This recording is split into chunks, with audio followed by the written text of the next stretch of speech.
우리가 저번에 굉장히 개론적인 내용들을 좀 다뤘던 기억이 납니다. 여러분 아마 기억하실 텐데요. 종교 개혁 신학이 말하고 있는 구원과 성화는 무엇인지를 좀 개론적으로 봤고요. 오늘은 좀 더 깊숙이 들어가서 오늘 할 것들을 좀 정리를 해보겠습니다. 네, 감사합니다. 네. 오늘 할 것은 저기 나온 것처럼 오늘은 한 4가지 정도를 보려고 해요. 우리가 저번에 봤던 것을 좀 정리하자면 종교, 개혁, 전통에서 말하고 있는 구원이란 무엇인가를 봤습니다. 우리가 그래서 굉장히 큰 틀에서 봤지요. 구원은 사실 우리가 하는 것이 아니라 은혜와 하나님께서 선택하시고 작정하셔서 하는 것이다 라면서 우리가 배웠고요. 그 다음에 한 것이 뭐냐면 종교개혁 전통 내에서 성화는 무엇인가를 우리가 좀 공부했습니다. 이 성화라는 것이 지금 우리가 공부하고 있는 핵심 주제고요. 이 성화를 이해하기 위하여 이제는 우리가 뭘 할 거냐면 좀 거울을 보려고 해요. 거울을 볼 필요가 있습니다. 여러분 우리 여기 젊은 또한 우리 모든 여성분들이 많이 오셨는데 여러분 거울 왜 보십니까? 거울? 여러분 거울 왜 보십니까? 거울 보는 이유가 이렇게 뭐가 묻었나, 뭐가 좀 잘못됐나 이렇게 보는 거 아니에요? 거울을 보는 이유는 사실 우리 자신의 어떠한 허물이라든지 허물을 보는 것이죠. 허물이 무엇인가? 그래서 자기 자신을 사실 반성해 보는 것이죠. 반성하고 그리고 교정하는 것이죠. 이게 이제 거울의 용법이에요. 오늘 우리는 뭘 할 거냐면 역사를 볼 거예요. 역사.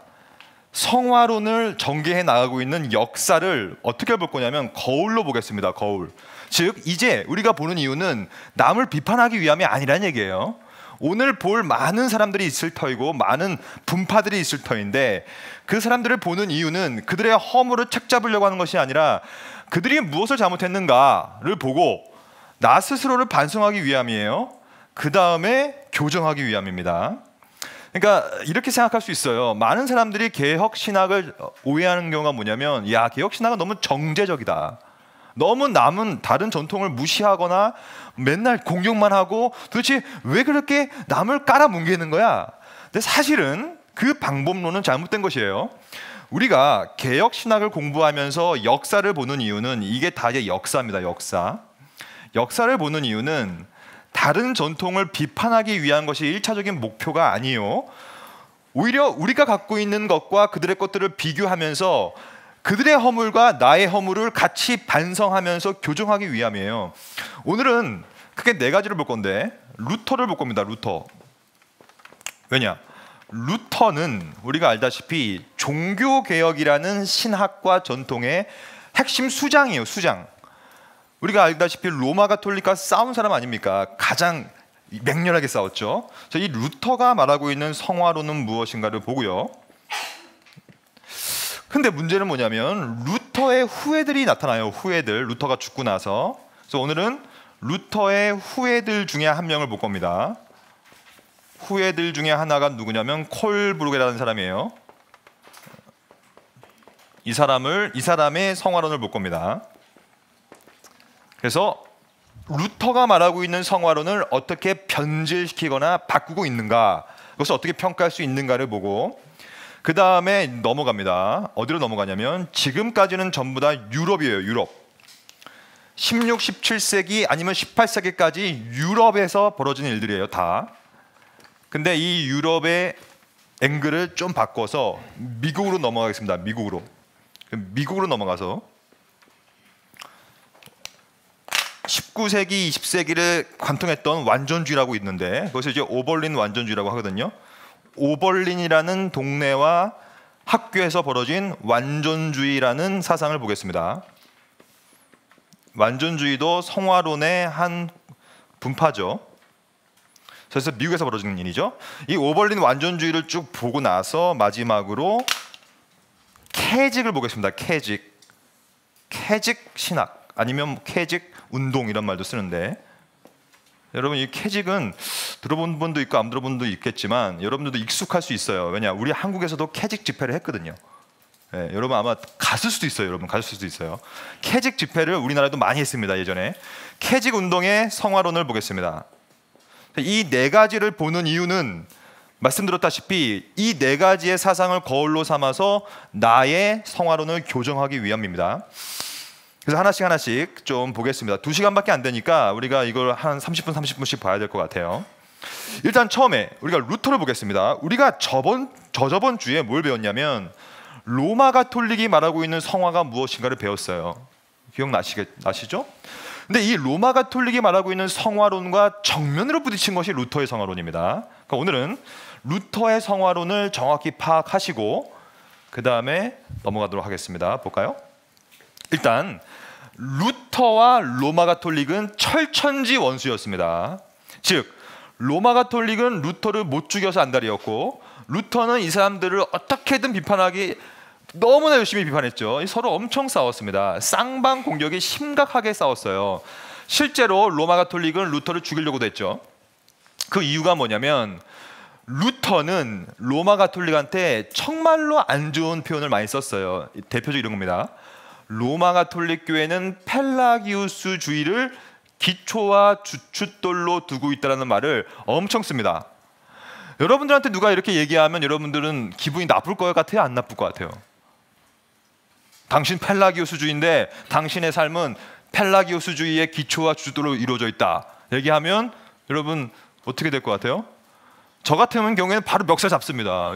당신 정말이야? 그거 안 되잖아. 왜냐? 펠라기우스주의는 고대 이단의 대표예요. 대표. 이단이에요. 이단. 그러니까 너희들은 이단이다라는 얘기거든요. 로마 가톨릭 너희는 이단이야. 그 이단을 기초와 주춧돌로 삼고 있어.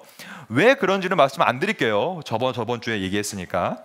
너희들은 너무나 너희 멋대로 은혜가 없이도 너희의 자유 선택 의지로 결정하여서 구원을 이루려고 해 라면서 비판을 했죠. 그러면서 이제 로마 가톨릭을 비판하면서 루터가 했던 말이 은혜는 오는 것이고 오직 믿음으로 구원을 받는 것이야 라는 이신칭의를 얘기했던 것이죠.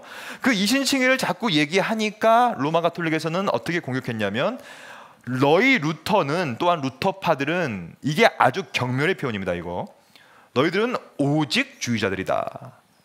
이 오직주의자라는 것은 경멸조의 표현이에요. 너희는 어떠한 너희의 삶도 필요 없고 너희의 결정도 필요 없고 너희가 하는 어떤 것도 필요 없고 무조건 그냥 믿음만 얘기하고 있구나.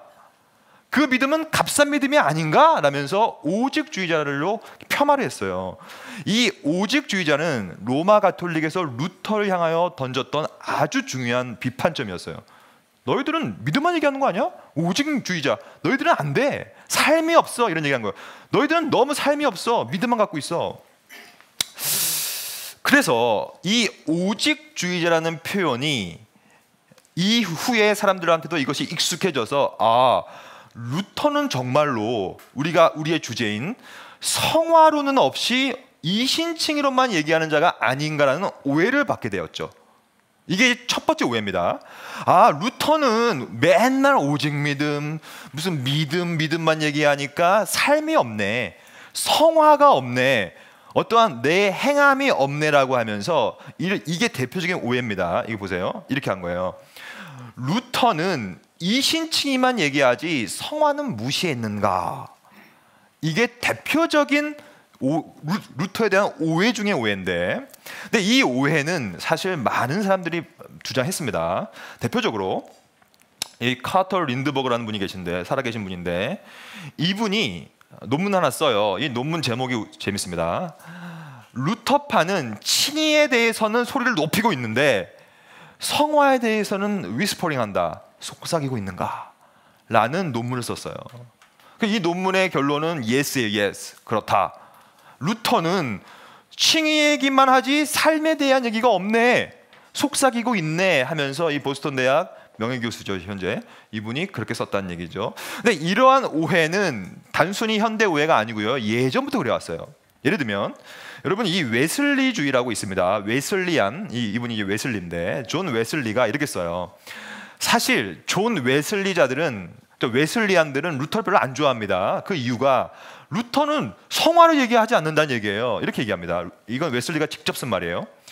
이신칭의 교리에 대해서 마틴 루터보다 더 잘 이해하여 기록한 사람이 어디에 있는가? 베스트다, 최고다. 루터는 칭의로는 최고다.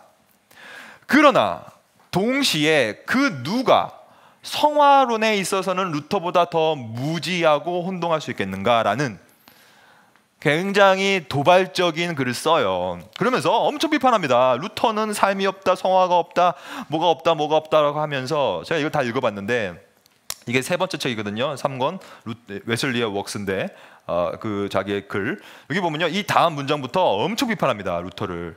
루터는 성화가 없다. 루터는 성화를 무지하고 알 수도 없고 혼동하고 있다. 오늘은 이 오해가 이게 과연 오해인가 사실인가를 좀 보려고 합니다. 왜냐, 루터 자신이 뭘 얘기했는가를 봐야 되겠죠. 근데 왜 여전히 많은 사람들이 이런 오해를 하고 있는가? 여러분들은 혹시 이런 오해가 없었습니까? 루터 하면 그냥 성화 없이 이신칭의만 얘기했다. 여러분 이렇게 표정들이 또 안 좋으신데 여러분들 오해 안 해보셨어요? 그러니까 종교개혁 신학은 칭의만 많고 삶이 없다 이런 생각 많이 안 해보셨어요? 맨날 믿음만 얘기하지 뭐가 있냐? 너 삶이나 잘 살아라 이런 표현 많잖아요. 근데 사실 루터를 읽어보면 왜 이런 얘기를 하고 있는지가 사실 좀 힌트를 얻을 수가 있어요. 왜냐하면 제 입장은 루터는 마치 이런 미로 같아요. 미로. 원래 루터의 글이 이렇습니다. 칼빈과 루터를 비교해보면 칼빈의 글은 깔끔해요. 그리고 질서정연, 논리정연 딱딱딱딱 떨어집니다. 근데 루터는요 엄청 많이 썼고 일단 그리고 이분이 약간 베드로 타입이에요. 베드로. 즉흥적인 스타일. 그래서 막 테이블 토크라고 같이 아침밥 먹다가 막 글 쓰고 막 이래요. 엄청 글을 썼어요.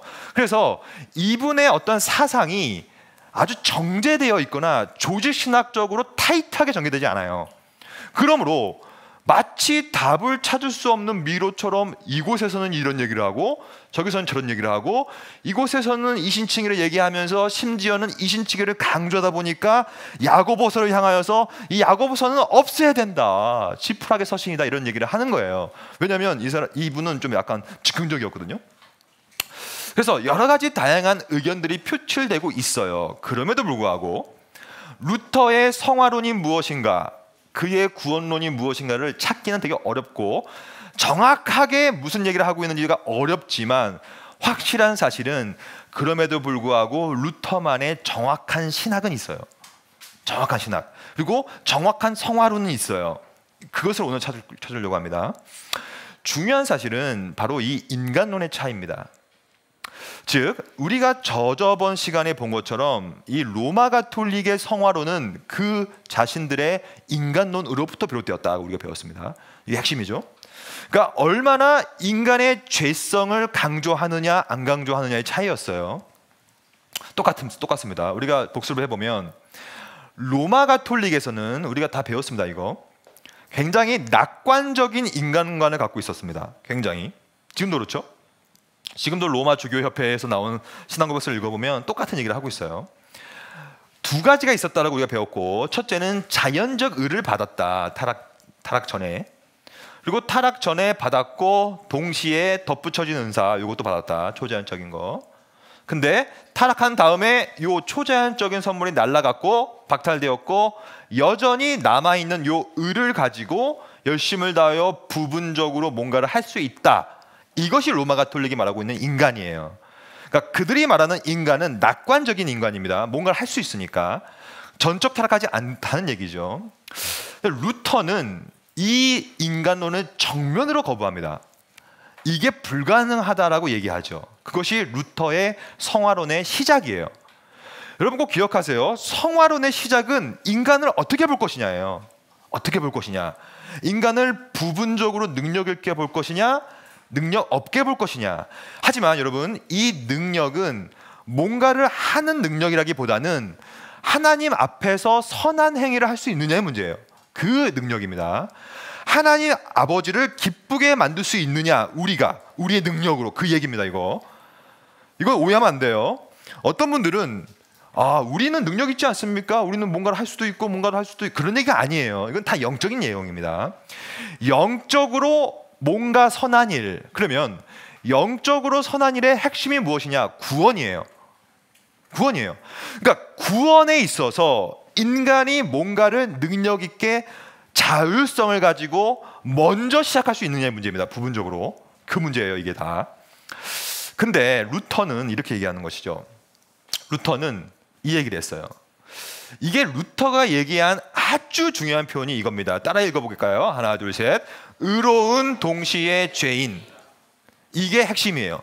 루터의 인간론은 의로운 동시에 죄인인데, 이걸 좀 더 풀었으면 이 의로운 동시, 요 의로운 것은 전적으로 의롭습니다. 이게 핵심이에요. 그냥 의로운 게 아니에요. 부분으로 의로운 게 아니에요. 전적으로. 왜 전적으로 의롭냐면 그리스도의 완전한 의가 전가되기 때문에. 이게 로마 가톨릭과의 차이점이에요. 로마 가톨릭은 전가되지 않아요. 그리스도의 의가 주입되죠. 세례받을 때 주입돼요. 쭉 주입됩니다. 마치 이 주사를 맞는 것처럼. 근데 주사를 맞는 주입을 얘기하지 않고 그렇지 않다. 우리는 전가가 되는 것이다. 그래서 전가가 되는데 전적인 의인인데 전가가 되기 때문에 동시에 죄인이 될 수 있는 여지를 두는 거예요. 전가 때문에 이게 가능한 것입니다. 전적인 죄인, 잘 보세요. 전적으로 그리스도의 의가 전가됨으로 의인이 되는데, 하지만 여전히 내 안에는 죄가 있어요. 그게 여러분입니다. 그게 저예요. 우리는 그리스도의 공로에 힘입어 볼 때는 전적으로 의인이에요. 이게 칭의예요. 칭의는 부족하지 않아요. 완벽스럽습니다. 왜냐? 하나님께서 우리를 보실 때 칭의 거룩하다고 아니면 의롭다고 인정할 때는 그의 기준점이 무한하게 높기 때문에 그가 의롭다고 인정하면 100% 의로운 거예요. 그게 의의 전가예요. 그렇게 봐주는 거예요. 잘 보세요. 의의 전가는 뭐냐면 법정적이라는 뜻이에요. 법정적. 그렇게 봐준다는 얘기예요. 근데 봐주는 거는 뭡니까? 그렇다는 거예요? 아니라는 얘기예요? 아니라는 얘기예요. 왜냐하면 그렇게 봐주지만 여전히 죄를 지으니까, 오늘도 죄를 짓고 내일도 죄를 지으니까. 그러니까 완벽하게 의로운 전가로 인정을 받았음에도 불구하고 루터의 입장은 여전히 내가 원죄 때문에 죄를 짓고 있으니 어떻게 짓냐면 전적으로 죄를 져요. 그냥 맨날. 그러니까 이게 굉장히 역사적인 거거든요. 그러니까 우리는 이것을 이렇게 얘기하죠. 루터의 인간론은 역설적인 인간론이라는 얘기를 쓰는 거예요. 그래서 의롭지만 동시에 죄인이다. 이게 어떻게 가능한가? 루터는 이것을 가능한 논리를 해석하기 위하여 로마서를 주의합니다. 이 루터가 로마서에 대해서, 갈라디아서에 대해서 주의를 엄청 많이 했는데 이 표현들을 쓰고 있는 것이죠. 루터의 입장은 왜 우리가 전적으로 의롭지만 또한 전적으로 죄인인가? 우리는 결국에는 두 법이 싸우고 있다는 얘기죠. 이게 로마서 7장의 가르침이잖아요. 이 로마서 7장이 정확히 역설적인 표현들인데, 일단 여기 보면 이제는 그것을 행하는 자가 내가 아니요 내 속에 거하는 죄, 늘 죄가 도리어 원하는 바 선은 행하지 않고 맨날 악을 행하는 그 죄의 법, 그 죄의 법 가운데 싸우고 있는 나의 모습을 이제 보는 것이죠. 그러니까 죄의 법 가운데 싸우고 있지만 우리가 구원을 받게 되고 옛사람은 벗어버리고 속사람, 새 사람이 되면 이제는 이 속사람은 하나님의 법을 즐거워하는데 어떻게 되냐면 내 지체 속에 한 다른 법이 있다. 이 다른 법은 요 법입니다. 근데 요 다른 법이 내 마음의 법과 또 싸우고 내 지체 속에 있는 죄의 법과 싸워서 막 엄청 싸우고 있다는 얘기죠. 즉 우리 가운데 죄성도 있지만 동시에 의로운 감정도 있다는 얘기죠. 이 두 가지가 법과 법이 부딪혀서 싸우고 있다는 얘기죠. 끊임없이. 이것을 바울도 경험했고 저도 경험하고 여러분도 경험하고 있잖아요. 얼마나 힘듭니까? 우리가 살아가면서 자꾸 싸움이 일어나잖아요. 여러분, 싸움이 없다는 얘기는 칭의가 없다는 얘기입니다. 여러분, 그렇잖아요.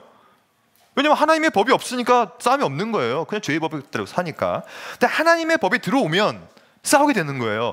하도 싸우니까 역설적으로 싸워가니까 바울은 이렇게 얘기하잖아요. 오호라. 이 루터는 요 구절을 이렇게 해석합니다. 오호라, 나는 곤고한 사람이다. 정말로 힘든 사람이다. 이 사망의 몸에서 누가 나를 건져내냐. 내가 여전히 의로움으로 인정받았지만 동시에 또 죄를 짓고 있고 싸우고 있고 이걸 누가 건져내랴. 누가? 그래서 나오죠. 이 의로운 동시에 죄인이라는 이 곤고함과 싸움과 역설적인 순간들은 이미 루터 학계에서는 아주 유명한 표현들이고 아주 많이 연구가 되어 있습니다. 이 세 면이 대표적인 분들인데, 루터파 신학자, 루터에 대해서 가장 깊게 연구했던 사람들이 다. 칼드루머는 최근에 이제 옮겼죠, 학교를. 웨스트민스터 신학교에서 그로브시티 유니버시티로 바꿨습니다. 하여튼 이 세 분이 그 루터에 대한 글을 많이 쓰는데, 이 두 분은 또 이 한 분과는 다르죠. 왜냐하면 이분은 개혁파 입장에서 쓰고, 근데 이 모든 분들이 전부 다 이걸 집중합니다. 그러면서 의로운 동시에 죄인, 이것을 어떻게 해석하고 이것을 어떻게 이해할 수 있을 것인가, 과연 이 역설적인 공고에 빠진 사람을 어떤 식으로 해결할 수 있을 것인가라고 하면서 루터는 이렇게 쓰죠. 오호라, 나는 공고한 사람이로다. 이 사망의 몸에서 누가 나를 건져낼까라고 하면서 그 다음 구절에 보면 그 누가가 예수죠. 그렇잖아요. 그러니까 주 예수 그리스도로 말미암아 우리가 감사할 수 있는 이유는 이 역설적인 인간, 여전히 실존적으로 이렇게 살아가야 될 수밖에 없는 이 인간들을 다시 한번 예수 그리스도를 통하여서 그 공고함이 사라질 것이다. 그럼 어떻게 사라지냐가 핵심입니다. 여기서부터 루터의 성화론이 시작돼요. 어떻게 역설적인 곤고한 인간을 해결해 줄 것인가의 문제예요. 성화는 루터에 있어서. 일단 이 해결의 방식은 두 가지예요. 로마 가톨릭도 이 해결의 방식을 얘기했어요. 이 로마 가톨릭이 얘기한 걸 먼저 볼까요? 로마 가톨릭은 일단 낙관적인 인간이기 때문에 내부적으로 의를 만들어내서 이것을 해결할 수 있다고 봤어요. 내부적으로. 왜냐? 난 할 수 있으니까. 나는 여전히 자연적인 의가 있으므로 그걸 사용하면 돼요. 자연적인 의를 열심히 사용하다 보면 내부적으로 의가 발생됩니다. 이게 이제 소위 내부적 의고, 이 내부적 의가 발생될 수 있는 이유는 계속 인간이 준비하면 돼요. 그래서 로마 가톨릭은 준비 이론이에요. 준비. 전부 다 준비하는 것입니다. 왜 준비할 수 있느냐? 낙관적이기 때문이에요. 내가 할 수 있기 때문입니다. 이게 대표적인데, 이러한 내부적인 의를 정면으로 거슬린 것이죠. 루터는. 이게 말이 되냐? 이게 될 수가 없다. 왜냐? 우리는 전적으로 죄인이기 때문에 불가능하다라는 얘기를 하면서 이제 루터가 했던 아주 중요한 표현을 하나 말씀드릴게요. 그것이 바로 이 표현이에요. 이 낯선 의라는 표현입니다. 이게 아주 중요한 표현이에요. 여러분, 왜 낯섭니까? 내 것이 아니었기 때문에 낯선 거예요. 원래 내 것이 아니었기 때문에 낯선 거예요. 그러니까 나로부터 나올 수 있는 건 없기 때문에 루터가 했던 가장 중요한 표현 중에 하나가 이 낯선 의예요. 우리가 내 것이 아니기 때문에 외부에서, 그래서 이렇게 씁니다. 루터는 이 낯선 의를 또 다른 말로 쓰는데, 루터의 이 바이마르 판을 읽어보면 낯선 의와 더불어 많이 쓰는 표현이 외부적 의예요. 이거는 어떠한 의도적으로 쓰는 거예요. 의도적. 로마 가톨릭가 반대하기 위하여 의는 외부에서 오는 것이지 내부에서 오는 것이 아니라는 얘기를 하고 싶었던 것이죠. 오호라, 나는 공고한 사람이로다. 이 역설적인 인간, 죄와 싸워나가는 우리의 인간성, 이것을 어떻게 해결할 수 있을 것인가? 그것은 내부적 의로는 안 되니 외부적으로 뭔가가 와야 된다. 와야 된다. 근데 와야 되는데 그것은 원래 우리 것이 아니었어. 그리고 원래 우리가 찾고 있었던 것도 아니었어요. 그러므로 낯선 거예요. 이것은 은혜죠. 이 낯선다는 말은 뭐냐면 완전하게 객관적이란 말이에요. 객관적. 내 것이 아니었다는 얘기예요. 그러니까 우리 가운데 교만할 이유가 없고, 교만하면 패망의 선봉인 이유가 뭐냐면 소망이 없었던 거예요. 우리는 구원할 때 내 스스로 할 수 있는 것이 없었던 것이죠. 낯선 의가 왔기에, 낯선 의는 이미 로마서에서 많이 나와 있는데 볼까요? 루터가 많은 경우에 자신의 구원론을 전개하면서 이 두 가지를 엄청 대비합니다. 일부러 대비시켜요. 일부러. 왜냐? 이 사람의 의라는 표현은 로마 가톨릭을 말하는 것입니다. 루터에게 있어서의 의로움은, 왜냐하면 의로움만이 우리를 구원에 이르게 하기 때문에 죄인에서 의인으로 인정을 받아야 되니까, 그것은 사람의 의로는 안 된다. 안 된다. 그러니까 이 사람의 의의 대초점에 서고 있는 하나님의 의가 필요한데, 그 하나님의 의에 응축된 것이 뭐냐면 그리스도의 의예요. 이건 이제 루터의 가르침이에요. 하나님의 의가 있는데 그것은 언제나 사람의 의와 대초점에 서고 있는데, 하지만 그 하나님의 의는 그리스도의 의를 통해 온다. 이것을 하면서 이렇게 얘기하죠. 이 로마서를 많이 주의를 합니다, 루터가. 그러면서 이렇게 얘기하죠. 이제는 율법 외에, 이 율법을 아까 봤던 사람의 의로 봅니다, 루터는. 그러니까 사람의 의 외에 하나님의 한 의가 나타나요. 요 하나님의 한 의가 바로 요 그리스도의 의인데, 볼까요? 아까 그거 그리스도의 의인데, 이 그리스도의 의는 이미 율법, 선지자, 구약이죠. 구약에서부터 증거를 계속 받았던 것이다.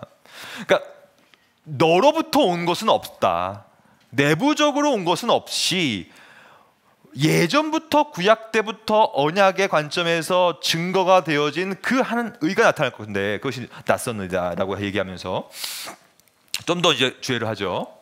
이 낯선 의는 고린도전서를 보면서 너희는 하나님으로부터 나오고 그리스도 예수 안에 있는데, 이 하나님은 성부고 예수는 두 번째 위격이고, 그 두 번째 위격은 첫 번째 위격인 성부로부터 나오는 것인데, 이 나오는 것, 즉 이 예수가 의라면 나로부터 나온 것이 아니라 하나님으로부터 나오기 때문에 완전하게 객관적인 것이죠. 객관적. 그래서 낯선 거예요. 주관적이었던 것이 아니기 때문에 낯선 것입니다. 그래서 이것을 낯선이라고 주의를 하는 것이죠. 낯선 것이다. 그것은 나로부터 온 것이 아니다. 그럼 그 낯선 의는 뭐냐? 그것은 우리에게 지혜가 되었고 의로움이 되었다. 그래서 이렇게 주의를 하고 있죠. 낯선, 그래서 이 하나님으로부터 오는 것이 낯설고 외부적이고, 그것이 뭐냐? 의다. 그리고 이 의로움과 이 거룩함과 구원함, 이것이 우리가 저번 주에 봤던 칭의와 성화의 구원의 두 기둥이라고 보는 것이죠. 결국에는 루터의 성화론은 인간을 어떻게 보느냐부터 시작하여 그 인간을 해결할 수 있는 의가 어디서부터 오느냐. 그래서 그 의를 계속해서 낯설고 외부적이고 하나님으로부터 오는 의라고 계속 집중하고 있는 것이죠. 이거는 정면으로 아까 우리가 봤던 하나님의 의와 대척점이 서고 있는 이 사람의 의를 지금 계속 반대하고 있는 것이죠. 결국에는 이러한 하나님의 의, 예수의 낯선 의만이 우리를 해결해 줄 수 있다고 보면서 이것을 어떠한 논리로 만들어갔냐면 이것을 전가로 봤어요. 전가. 어떻게 예수의 의가 나의 의가 될 수가 있느냐. 그것은 내가 예수를 믿음을 통하여서 그 의가 우리한테 전가되는 것이다. 전가는 여러분 법정적인 거라고 말씀드렸죠. 실제적인 건 없어요. 예수 그리스도의 의가 여러분들 몸속에 들어온 건 없어요. 있습니까? 있으면 보여줘 보세요. 여러분들 예수를 믿으면 구원 받았을 거 아니에요. 예수의 의가 있어요 없어요? 있어요? 있는데 보여줄 수 있냐고요? 보여줄 수 없어요. 그러니까 실제적인 것이 아니란 얘기가 정가란 얘기예요. 정가라는 게 법정적이란 얘기예요. 의롭다고 인정을 받았다는 얘기예요. 그러면서 루터가 했던 또 대표적인 표현들을 하나 더 소개시켜 드릴게요. 그 정가는 어떤 정가냐면 이중 정가다라는 말을 써요. 이중 정가. 이중 정가라는 건 뭐냐면 첫째는 우리의 죄가 넘어갑니다. 이게 첫째 정가죠. 우리의 죄, 동시에 인류의 죄가 정가된다고 하는 것이죠. 그리스도한테. 이렇게 정가됩니다. 그리스도한테. 그래서 첫 번째 정가가 벌어져요. 그리고 결국에는 그리스도가 우리의 죄를 다 갖고 간다는 얘기죠. 그리고 그리스도는 어떻게 하냐면 자기의 의를 다 줘요. 우리한테 정가해요. 이것을 이중 정가라고 하죠. 이중 정가. 두 번 정가가 일어나니까 우리의 죄는 그리스도한테 넘어가고 그렇게 인정하고 또한 그리스도의 의는 우리한테 전가되는 그 이중 정가. 여러분 잘 생각해 보세요. 우리가 예수 그리스도한테 준 것은 뭐밖에 없어요? 죄밖에 없어요. 철저하게 죄만 드렸어요. 근데 그리스도가 우리한테 준 건 뭐예요? 100% 의로움, 그 낯선 의예요. 그래서 이것을 가지고 루터는 이렇게 쓰는 거예요. 이것이야말로 행복한 교환이다. 이거는 이제 루터가 썼던 아주 중요한 표현이에요. 이 행복한 교환은 이걸 말하는 거예요. 이중전가가 일어난다. 그러면서 이것을 이제 쓰면서 뭐라고 쓰냐면 독일 문화를 씁니다. 독일 시대 그 당시에는 남녀가 결혼을 할 경우에 남자의 소유와, 지금도 그렇지만 지금은 또 안 그럴 수도 있어요. 근데 그 당시에는 남자의 소유와 여자의 소유를 어떻게 했냐면 같이 합쳤다는 얘기죠. 그래서 내 것이 너 거가 되고 너 것이 내 것이 되었다. 그래서 결혼을 하면 함께 합쳐지니까 행복하게 된다. 행복한 교환을 얘기하면서 독일 문화, 결혼 문화를 얘기했거든요. 똑같은 일이 벌어졌다는 얘기죠. 굉장히 행복하죠. 왜냐? 우리는 죄밖에 안 넘겼지만 예수는 우리한테 의로움을 다 넘기니까요. 근데 루터는 이렇게 쓰면서 동시에 이것은 대단히 행복하지만 한편으로 봤을 때는 대단히 불공평하다라고 썼어요. 정확한 표현이죠. 이거는 정말 불공평한 거예요.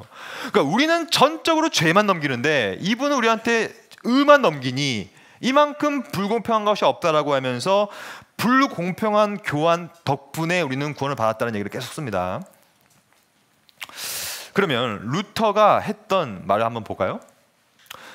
결국에는 루터는 성화를 어떻게 봤냐면 이 행복한 교환이 벌어진 결과로 봤어요. 이 불공평한 교환이 벌어진 이후에 우리가 어떤 삶을 살아야 하는가로 성화를 봤습니다. 여기 보면 이렇게 나와 있어요. 루터가 쓴 말이죠. 성화란 신자의 인간 본성에 뿌리 박혀 있는 그 내주하는 죄, 이 내주하는 죄를 원죄라고 하죠. 여전히 의롭다고 인정받았음에도 불구하고 여전히 죄를 짓고 있는 그 내주하는 죄, 그거와 평생에 걸쳐서 지속적으로 싸우는 것이 성화다. 근데 이것은 너가 하는 것도 아니요, 너의 능력으로 하는 것도 아니요, 불공평한 교환을 통하여서 받은 그리스도의 의에 힘입어 하는 것이다 라는 얘기를 쓴 것이죠. 그래서 루터의 성화론은 한마디로 정리하자면 영적인 싸움이에요. 루터는 이걸 계속 얘기합니다. 영적인 싸움이 성화다. 너의 삶 속에 영적인 싸움이 없으면 너희는 성화가 없는 것이야. 성화가 없어 그러면 의의 전가는 없었던 것이야 라는 얘기를 하고 있는 것이죠. 저는 이것을 어떻게 좀 적용하냐면 우리는 사실 이런 것이죠. 스피리추얼 월페어를 하는 거예요. 맨날. 그래서 맨날 싸워 나가는 것이죠. 죄와, 내주하는 죄와. 그럼 이것은 어떻게 볼 수가 있는가? 저는 이렇게 생각해요. 이 구약의 토라도 마찬가지고 하나님께서 법을 주시는 이유는 계속해서 그 성화의 원리를 주시는 것인데 그건 뭐냐면 구별이에요. 구별. 저는 이렇게 생각해요. 우리가 살아가면서 이 땅에 살아가면서 구별되고 사는 것, 이게 성화의 핵심인데 다시 한 번 말씀드리면 이런 것이죠. 만약에 여러분들이 예수를 믿고 있고 신자인데 예수를 믿지 않는 사람들과 여러분들의 생각이 똑같다면 그건 여러분들은 뭐가 없는 거예요? 성화도 없고 믿음도 없고 구원도 없었던 것이랑 똑같은 것입니다.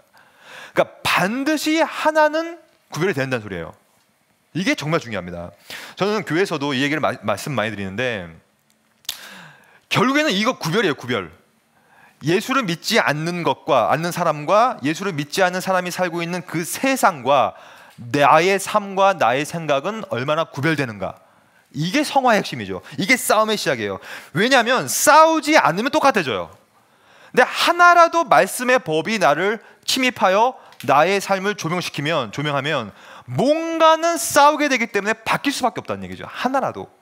그것이 루터가 말하는 그 지속적인 싸움입니다. 이 싸움은 한 번에 끝나는 것이 아니에요. 평생 하는 거예요. 우리가 다음 주에 볼 이것을 점진적 성화라고 부르죠. 그러니까 루터는 점진적 성화를 얘기했던 사람이에요. 끊임없이. 이 관점에서 봤을 때 이렇게 얘기해요.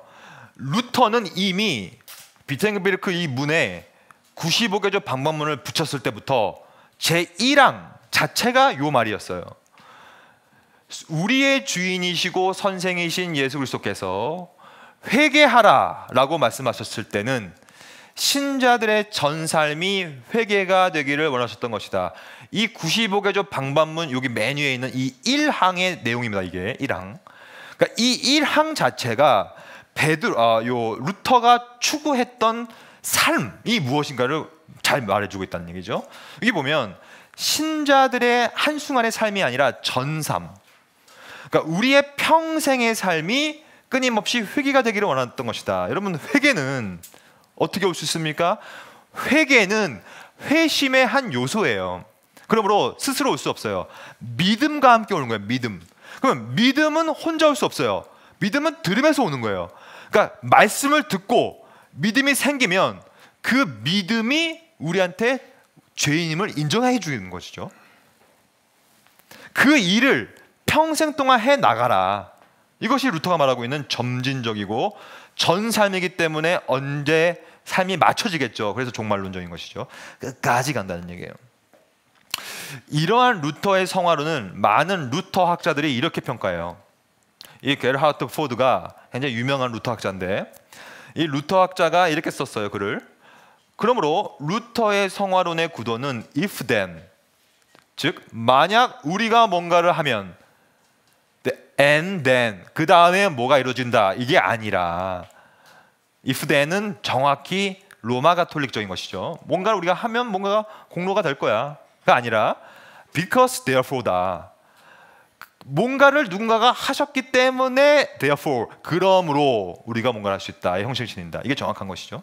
즉 불공평한 교환이 이루어졌기 때문에, 행복한 교환이 이루어졌기 때문에, 즉 이중 정가가 벌어졌기 때문에, 그러므로 이제 우리는 전적으로 의로운 자가 되었기 때문에, 그렇게 인정을 받았기 때문에 여전히 전적으로 죄인임에도 불구하고 이제는 이 그리스도의 공로에 힘입어 뭔가를 할 수 있구나.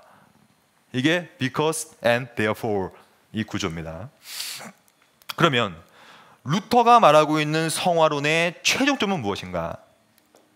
루터는 이렇게 썼어요. 그리스도의 임재를 통해, 즉 그리스도의 연합이죠. 연합을 통해서 우리가 이제 하나님의 본성에 참여하여서, 즉 그의 아름다움과 탁월하심을 경험하면서 하나님의 성삼위 하나님의 탁월하심과 함께 교제하고 하나님과 이웃을 사랑, 이게 율법의 두 가지죠. 하나님을 사랑하고 이웃을 사랑하는 10계명에 그것을 행하는 삶을 사는 것이 우리가 해야 될 성화다라는 얘기를 썼어요. 이게 루터의 성화론의 최종 어떤 목표 지향인데, 또 많은 루터 학자들이 이것을 다르게 해석하고 있어요. 그걸 좀 소개시켜 드릴게요. 왜 자꾸 루터의 글들을 읽으면서 해석이 분분한 이유는, 루터가 글을 굉장히 많이 썼고 굉장히 중구난방 형식으로 체계적으로 쓰지 않았기 때문에 여러 가지로 해석이 가능하기 때문이에요. 그래서 이 표현을 딱 보자마자 사람들이 두 파로 딱 나뉘어버렸어요. 첫째는 칼 홀 학파라는 것입니다. 칼 홀 학파는 아주 유명한 루터의 칭의론과 성화론을 법정적으로 해석했던 아주 대표적인 사람들이에요. 그러니까 우리가 지금까지 배웠던 그 법정적인 이 정가, 그러니까 루터가 말하고 있는 성화는, 즉 여기서 말하고 있는 성화는 그리스도의 임재, 연합, 즉 정가를 통하여 우리가 전적으로 의롭다고 인정받고 그와 함께 연합하여 이 땅의 점진적인 성화의 삶을 살아가는 것, 이게 전통적인 루터의 해석법이었어요. 칼 홀 학파들이. 근데 거기에 반기를 들고 나왔던 사람들이 있는데 뭐냐면 투어모 마네르마라는 핀란드 학파예요. 핀란드에 있는 사람들인데, 이 핀란드 학파들이 모여가지고 그것이 아니다라고 본 것이죠. 여러분, 핀란드의 대표적인 종교는 루터파예요. 그래서 종방 종교가 많고, 그러니까 그 사람들이 우리야말로 루터의 후예들이요, 우리가 루터를 잘 해석한다라고 하면서, 이거는, 이러한 표현은 법정적인 정가가 아니라 이것은 신화 개념에 가까운 거 아니냐라고 이제 주장을 했던 것이죠. 신화라는 것은 이런 거와 똑같아요. 우리 사람들이 구원을 받게 되면 하나님의 본성에 우리가 참여하게 되어서 우리가 하나님처럼 된다는 거예요. 이걸 신화라고 합니다. 신화, theosis라고 하죠. 이 토머 마네르마학파는 루터의 이 성화론을 보면서 이것은 신화를 말하고 있는 것이지 법정적 칭의를 말하고 있는 것이 아니라고 하면서 둘이 막 엄청 싸웠습니다. 지금도 싸우고 있어요. 근데 제가 이제 이걸 쭉 보면 저는 이렇게 생각해요. 저는 뭐 양측의 말이 다 옳을 수 있다고 보는데, 하지만 이건 저의 입장입니다. 저는 이렇게 생각해요. 저는 오히려 꼭 이 루터의 모든 것들을 법정적 칭의로 끌고 가는 것도 이거는 문제라고 생각하고, 동시에 이 모든 것을 신화로 그냥 끌고 가는 것도 문제라고 생각해요. 왜냐? 루터는 그런 얘기를 하지 않기 때문이에요. 제가 볼 때는 루터의 이것은 이렇게 해석했다고 저는 생각해요. 첫째, 이 루터의 이 가르침은 이 땅에서 성화가 된다는 말이고, 즉 점진적 성화를 해 나간다는 얘기죠. 그리스도의 공로에 힘입어서 계속해서. 근데 여기서 말하는 하나님의 본성에 참여한다는 얘기는 우리가 신화가 된다는 얘기가 아니라, 신화는 될 수 없어요. 제가 볼 때 어떻게 우리가 신화가 됩니까? 하나님과 같아질 수 없다는 얘기예요, 제 말은. 그러면 왜 그러냐? 루터는 이런 말을 썼어요. 무한한 하나님과 유한한 인간 사이에는 질적인 차이가 존재한다. 심지어 영화가 되어도, 심지어 우리가 부활체를 입어도 우리는 여전히 부활체를 입은 피조물이에요. 그렇잖아요. 어떻게 같아집니까? 그러니까 저는 그건 옳지 않다는 얘기예요. 그러니까 저는 이 점에서는 마네르마학파를 반대합니다. 신화가 될 수 없다고 봐요. 하나님의 본성에 참여하여 그와 교제는 할 수 있겠지만 존재론적인 동등성을 가질 수는 없다는 얘기예요. 저는 그렇게 생각하고, 저는 오히려 이 가르침이 루터가 말하고 있다고 생각해요. 두 번째로는 이 표현은 신화라기보다는 그리스도의 의를 전가받은 자는 이제는 하나님을 닮아갈 수 있는 어떠한 갈망이 생긴다. 저는 그렇게 생각해요. 그러니까 이렇게 갈망이 생겨서 그 갈망이 성령의 은혜와 내주를 통하여서 점진적 성화를 가능하게 하는 일이죠. 세 번째로, 만약에 마네르마학파처럼 이것을 신화라고 봐버리면 저는 오히려 신화라기보다는 영화로 보는 게 옳지 않을까. 영화. 신화와 영화는 다른 것입니다. 영화는 부활체를 입는다는 뜻이에요. 부활체. 예수 그리스도께서 부활을 하셔서 부활체를 입은 것처럼, 부활체를 입는다는 것은 썩을 것으로 썩는 것을 심지 않고 이제는 영생할 것, 그것이 부활체거든요. 그 부활체, 영화롭게 되는 그 존재 상태를, 즉 종말론적인 성화의 마침표인 영화를 얘기하고 있지, 오히려 저는 이런 마네르마학파처럼 이렇게 신화를 얘기하고 싶지 않다는 것이 저의 입장입니다. 저는 이것은 여러분도 한번 고민해 보세요. 과연 루터가 얘기하고 있는 성화는 무엇인가? 저는 일단 루터는 기본적으로 이 땅에서의 이 이중 정가를 통한 성화, 동시에 이것이 종말론적으로 영화까지 가는, 이것이 루터가 말하고 있는 성화가 아닐까라고 생각합니다. 그래서 저는 우리가 다시 처음에 돌아가 보면 루터가 과연 칭의만 강조하고 성화는 약화시켰는가에 대한 질문을 다시 한번 던질 필요가 있죠. 저는 그 질문에 이렇게 대답해요. No, 그렇지 않다라고 생각해요. 그것은 루터를 잘 읽어보면 할수록 루터는 칭의에 근거한 성화를 얘기하고 있지 성화를 약화시킨 적은 없어요. 그건 루터에 대한 오해라고 생각해요. 우리가 본 것처럼 루터는 종말론적인 영화와 더불어 점진적인 성화와 더불어 이 교환을 통하여 성화를 어떻게 이루어갈 것인가의 논리를 말할 뿐이지 성화를 약화시킨 적은 없다는 얘기를 저는 드리고 싶습니다. 그래서 이 싸움은 여전히 지속되고 있어요. 루터를 이 이신칭의만 강조하고 인간의 역할을 약화시켰다고 보는 입장, 이것을 어떻게 이해할 것인지는 사실 여러분의 선택이죠. 저는 여러분들한테 뭐 주입식 교육을 하고 싶지도 않고 뭐 이런 것들을 좀 말씀드리면서 루터를 어떻게 봐야 되는 것을 개인적으로 연구할 필요는 있어요. 그럼 우리가 하나만 더 보고 좀 쉴게요. 이러한 루터의 가르침, 이신칭의를 강조하면서 그 근거로 성화를 얘기해 나가는 루터의 후예들이 나타납니다. 이제 왜냐, 루터가 돌아가시고 그 루터의 후예들이 쭉 나타나서 이 루터의 후예를 루터파라고 부르죠. 루터 란스라고도 합니다. 이 루터파들 중에 안타깝게도 극단적인 파들이 많이 생겨났어요. 그러니까 루터의 가르침을 지나치게 강조했던 그룹이에요. 그래서 어떤 식으로 강조하나 좀 볼까요? 일단 이 균형, 이 서로 간의 왔다 갔다의 희속 게임에서 루터의 후예들은 또다시 이쪽으로 기웁니다. 하나님의 주권을 강조하기 시작했죠. 그 이유는 다 있습니다. 이 보면 일단 제가 이분을 한번 소개시켜 드릴게요. 이 컬 브루게라는 분인데 이분은 네덜란드 출생이에요. 네덜란드에서 독일 루터파 가정에서 태어나서 목사가 되었고, 이게 핵심입니다. 이분이 왜 이 하나님의 주권을 강조하는 성화론을 전개했냐면 그 당시가 계몽주의 시대였기 때문이에요. 계몽주의. 여러분, 계몽주의는 뭐냐면 인간의 이성이 최우선 권위를 뒀던 시대예요. 그러니까 인간이 뭔가를 완벽하게 해나갈 수 있다라고 믿었던 시대. 그러니까 가장 낙관적인 시대였죠. 그러니까 가장 낙관적인 시대에 인간이 뭔가를 해나가려고 했을 때 이분이 나타나가지고 인간이 할 수 있는 거 아니야, 그리스도가 하셔야지라고 하면서 그리스도를 강조하기 시작했어요. 콜브루게의 글을 읽어보면 콜브루게는 설교문을 많이 썼습니다. 왜냐하면 설교자였기 때문에.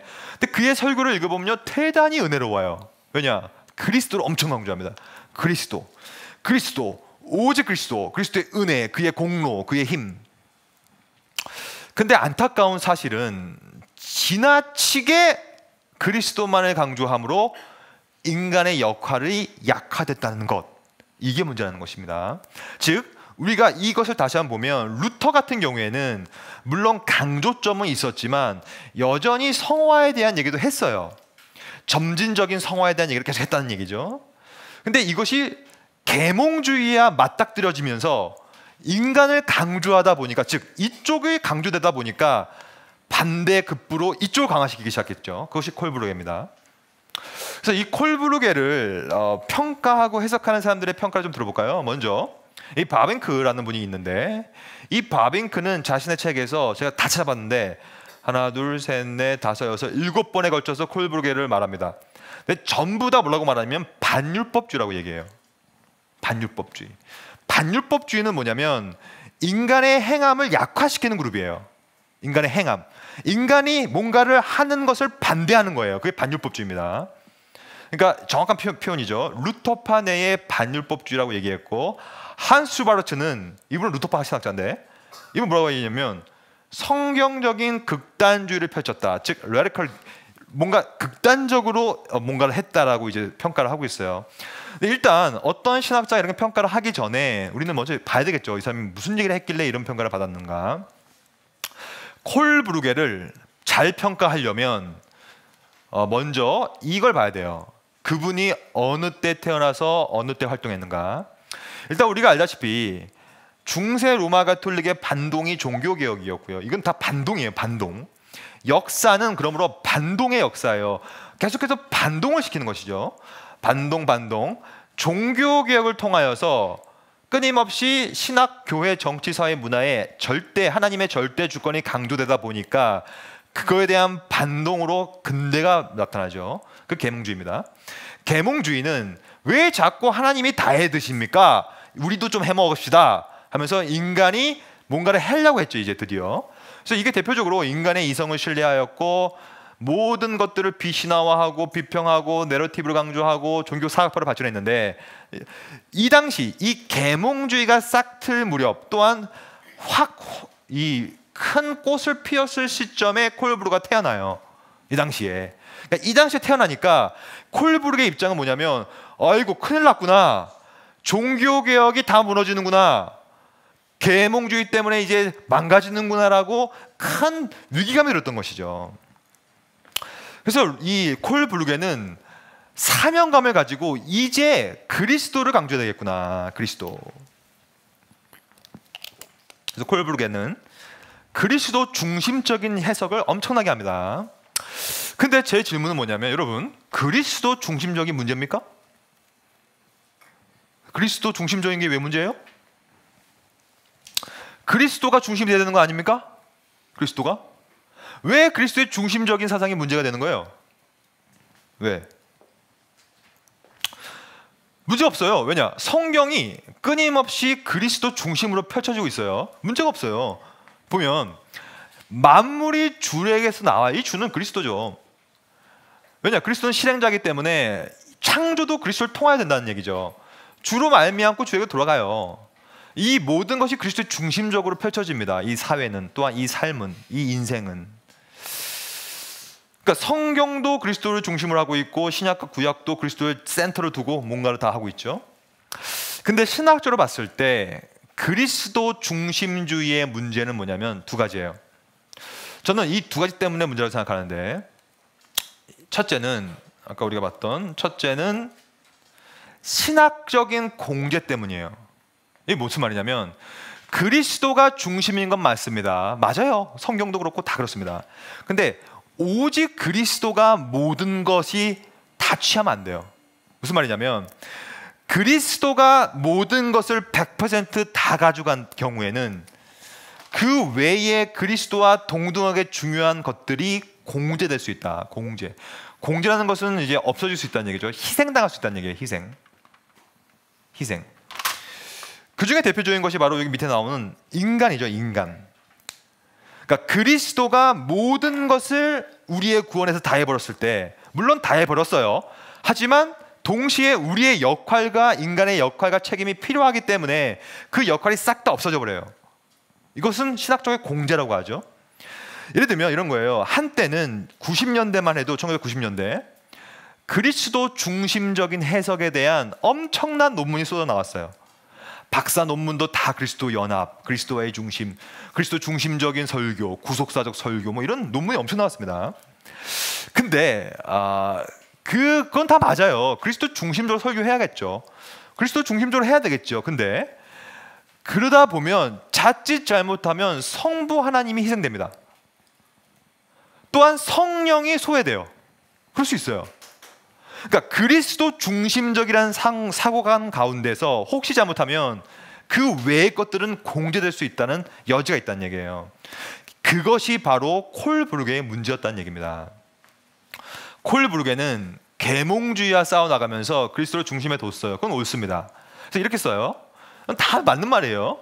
자기 성화, 셀프 생티피케이션은 인간 스스로 하는 것이므로 육체적인 거룩이다. 내가 육체적으로 하는 것이다. 이는 바리새인적인 것이다. 이것은 율법에 지키는 것에 의존하는 거기 때문에 이건 아니다. 이건 성화가 아니야. 그럼 뭐냐 성화는? 성화는 율법의 행위 없이 해야 되는 것이다. 맞는 말이잖아요. 맞는 말이죠? 문제 없어요.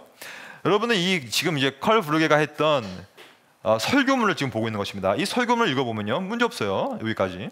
또 이렇게 얘기해요. 성화는 이게 이제 핵심적인 표현이에요. Free grace.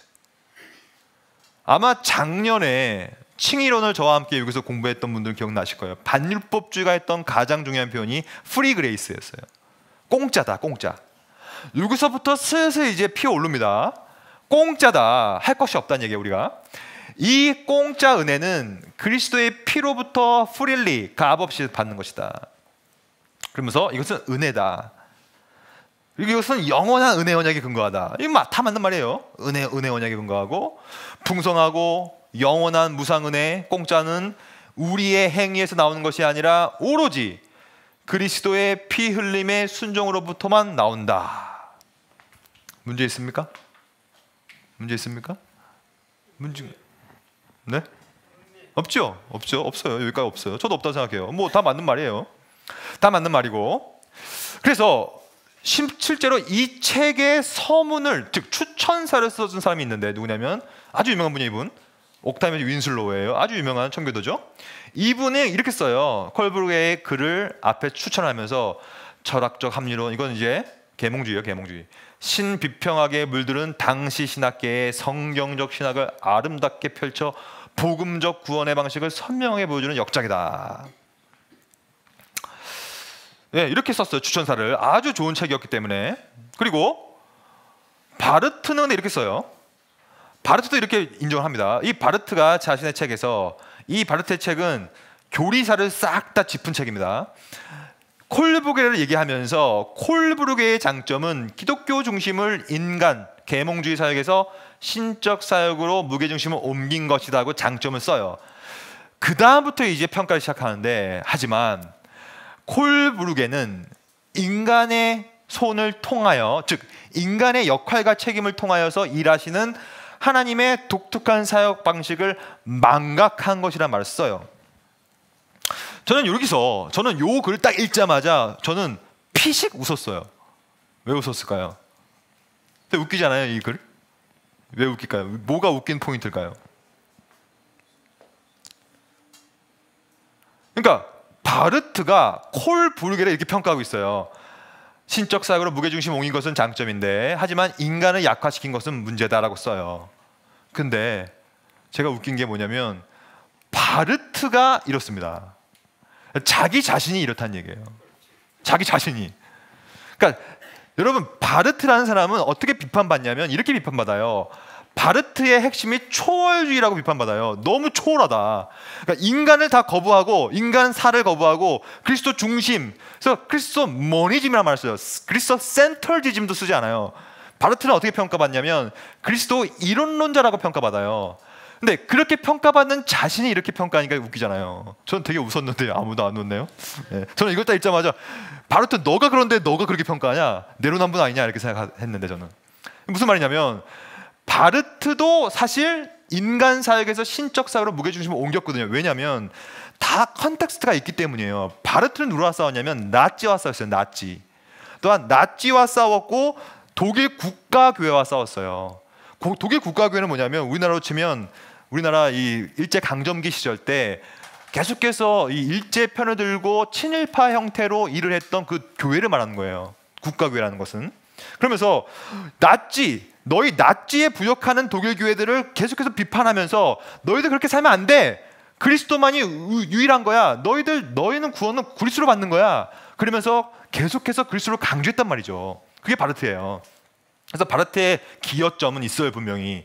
인간 사역에서 신적 사역으로 무게중심을 확 옮겨버렸단 말이죠. 그래서 초월주의, 내재주의가 아닌, 내재론이 아닌 초월적인 그리스도를 통하여 낯선 의 막 이런 얘기 했단 말이죠, 바르트도. 근데 하도 그러다 보니까 바르트의 단점이 뭐냐면 이거거든요. 여러분, 바르트의 신학을 읽어보면요, 예정론을 읽어보면 유기되고 선택되는 자는 예수밖에 없어요. 인간이 유기되지 않습니다. 거기선 오로지 인간, 예수 그리스도가 선택받은 유일한 선택자고 동시에 유일한 유기자예요. 그래서 인간이 활동할 여지가 없는 것이 바르트 신학의 단점이란 말이죠. 근데 이 바르트가 자신이 갖고 있는 그 단점을 모른 채 콜브루게를 그렇게 비판하고 있는 것이죠. 저는 이 콜브루게를 읽어보면서 이렇게 생각해요. 저는 콜브루게의 글을 많이 읽어봤거든요. 읽어보면 거의 다 그리스도만 강조해요. 아까 우리가 본 것처럼. 그리고 거기서 끝나요. 저는 그것을 문제로 생각하는 거예요. 그러니까 이렇게 되는 거예요. 콜브루게가 인간의 역할과 책임은 필요 없다는 말을 쓰지 않아요. 근데 인간의 역할이 필요하다는 말도 쓰지 않아요. 끊임없이, 그러니까 야고보에 대한 얘기를 거의 하지 않아요. 그래서 행함 얘기를 하지 않아요. 계몽주의가 싸다 보니까 그런 것 같아요. 그래서 끊임없이 그리스도, 아까 우리가 봤던 이 내용이 그의 설교의 모든 것입니다. 거의 이 얘기만 해요. 그러다 보니까 자칫 잘못하면 우리 인간이 할 건 없구나라고 귀결될 수 있다는 여지를 줄 수 있다는 얘기죠. 거의 모든 설교가 그렇습니다. 거의 모든 설교가. 그래서 바빙크는 이렇게 평가를 합니다. 콜브루게는 성화를 하나님의 영광이라는 틀 안에서, 이게 맞는 말이에요. 성화는 전적으로 하나님의 영광, 그 틀, 즉 하나님의 작정과 그의 깊으신 뜻 안에서 되는 거예요. 시족일관, 맞는 말이에요. 은혜의 영역에 위치하는 거예요, 성화는. 근데 우리가 아까 본 것처럼 루터는 여전히 내가 싸워야 된다고 얘기했어요. 내가 싸워야 되고 내가 여전히 내주하는 죄가 있고 우리가 끊임없이 예수를 닮아가고 우리가 회개해야 되고 이런 일을 계속 한다는 얘기죠. 근데 여기서 끝나버린 것이죠. 이것을 신학적으로 평가하면 이것을 하이퍼 칼빈주의라고 하죠. 하나님의 절대 주권만을 강조하고 끝! 우리는 할 것이 없어요. 로보트가 될 수도 있어요. 아무런 것이 할 필요가 없어요. 그래서 이 콜브루게는 제가 평가할 때는 하도 이쪽이 강조됐던 시절에 태어났기 때문에 이쪽을 강조하다 보니까 자연스럽게 이쪽에 대한 얘기를 하지 않게 되는 것이죠. 그러면 우리가 이쯤 되면 아주 중요한 질문이 등장할 수밖에 없죠. 과연 그러면 성화는 누가 하는 것인가? 성화는 제가 첫 시간에 말씀드렸던 것처럼 하나님이 하시는 거예요. 그럼 맞습니다. 하지만 중요한 사실은 하나님 홀로 하진 않아요. 그건 확실합니다. 하나님이 홀로 성화를 해버리면 우리가 할 건 없기 때문이에요. 그러면 동시에 우리는 뭘 해야 되는가? 인간은 그러면 뭘 해야 되는가? 콜부르게처럼 이쪽을 제거해야 되는 것인가? 그것도 아니란 얘기죠. 그러면 뭐 저는 장로교인이니까 여러분들 가운데 장로교인도 있을 것이고 아닐 수도 있겠지만 우리 장로교가 따르고 있는 신앙 고백서 표준 문서를 좀 보면 이 웨스트민스터 소유리 문답 같은 경우에는 하나님의 주권을 강조하는 이 성화론을 전개합니다. 일단 볼까요? 거룩하게 하신 것은 하나님의 값없이 주신 은혜의 역사다. 그러니까 결국에는 하나님의 절대 주권을 강조하고 있지요. 이로써 이것이 없으면 안 돼요. 이로써 드디어 우리가 하나님의 형상을 쫓아 드디어 보세요. 주체를 하나님으로 두고 있고 그 다음에 주어가 우리로 바뀌어요. 우리가 해야 돼 이제. 그러니까 은혜를 값없이 받으면 이제 우리가 쫓아야 돼요. 하나님의 형상을. 우리가 쫓아 온 사람이 새로워짐을 얻고 우리가 주체도 또 주어가 우리죠. 우리가 점점 죄에 대하여 능히 죽고 점진적 성화죠. 이 죄에 대해서 옛사람이 죽고 새 사람은 의에 대해서는 능히 살게 되는 것이다.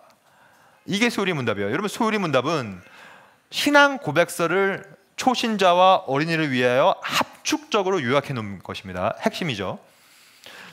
이 소유리 문답 35문답에 의하면 결국에는 이 두 가지가 다 필요하다는 얘기를 하고 있는 것이죠. 두 가지가 다. 하지만 우선순위는 있는 것이죠. 하나님께서 값없이 주시면 그때 우리가 그 일을 하는 것이다. 성경도 그 얘기를 하고 있습니다. 주께서 사랑하시는 형제들아, 우리가 항상 너희에 관하여 마땅히 하나님께 감사할 것은 하나님이 처음부터 너희를 택하사, 하나님이 택하는 것이죠.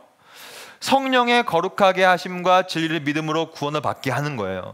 이 성령의 거룩함, 성화죠. 진리를 믿음으로 칭의죠. 그래서 칭의와 성화의 두 기둥, 구원을 받는 것은 하나님이 너희를 선택했기 때문이다. 즉 시작점은 하나님이라는 사실을 꼭 기억하실 필요가 있습니다.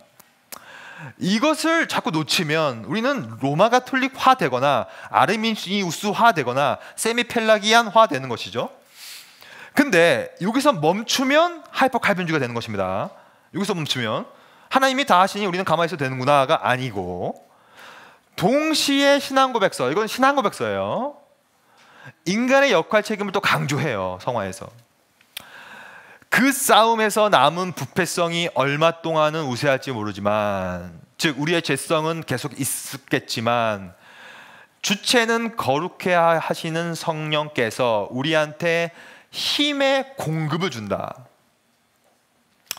힘의 공급을 받으면 우리 여러분과 저 같은 성도는 이제 우리가 은혜 안에서 자라게 되고, 내가 또 하나님을 두려워해야 되고, 두렵고 떨림으로 우리가 또 그것을 온전히 이루라. 우리가 저번 주에 본 것처럼 이 카테르 가조마이라고 했죠. 명령형이에요. 너희가 이루라. 너희가 이루라. 주체가 또 나야. 너희가 그것을 두렵고 떨림으로 너희가 온전히 그것을 이루어야 된다. 그러니까 성경도 그렇고 신앙고백서도 그렇고 계속해서 성화는 두 트랙으로 가고 있어요. 하지만 우선순위는 있다는 얘기죠. 성경이 이렇게 얘기하고 있어요.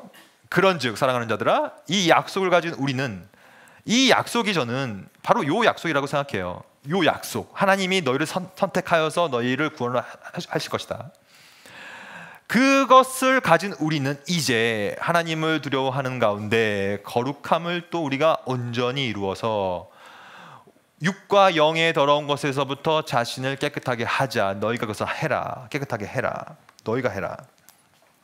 내가 주와 또는 선생이 되어 너희 발을 씻었으니 이제 내가 너희 발을 씻겨줬으니 내가 너희를 칭히 내가 너희를 거룩하게 만들어줬으니 이제는 너희도 서로 발을 씻어라. 그것이 옳다. 내가 너희에게 행한 것 같이 이제 너희도 그것을 행하라.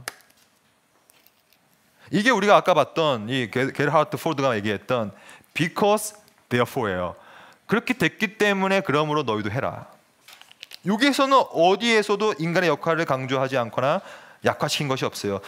너희도 그렇게 살아야 된다. 삶이 없으면 안 된다는 얘기죠. 정리해 볼까요? 제 책입니다. 저 이렇게 썼어요. 얼핏 보면 콜브르게의 성화로는 전혀 문제가 없는 것처럼 보이기도 해요. 저도 그렇게 생각해요. 문제가 없어요. 그리스도가 하시는 거 얘기하니까. 성화 역시 하나님의 영광을 위한 것입니다. 하나님께서 은혜 주시지 않으면 불가능한 것이기 때문이죠. 맞는 말이죠. 하지만 제가 생각하는 콜브르게의 문제점은 성화를 지나치게 하나님의 영광, 은혜의 영역에서만 이해한 결과 정작 그 성화가 일어나고 있는 인간 당사자, 우리 여러분 논의를 부재하고 있고 그 얘기를 거의 하지 않기 때문이에요. 성화를 위해 인간이 해야 할 역할과 책임에 대한 것도 거의 얘기하고 있지 않아요. 왜냐? 그것을 얘기하면 이 자라보고 놀란 가슴에 뭐예요? 소뚜껑 보고 놀라는 것처럼 계몽주의와 싸우다 보니까 인간의 역할을 얘기하면 안 될 것 같은 거예요, 이 사람이. 그래서 얘기를 하지 않아요. 자꾸 은혜만 얘기하지. 또한 성화의 주요 요소인 죄와의 싸움도 얘기를 거의 하지 않아요. 은혜가 하는 것이다라는 얘기만 하고 있죠. 즉 이건 저의 평가입니다. 하나님의 주권과 인간의 책임, 역할 사이에서의 균형이 그렇게 균형이 잡혀 있다고 생각하진 않아요.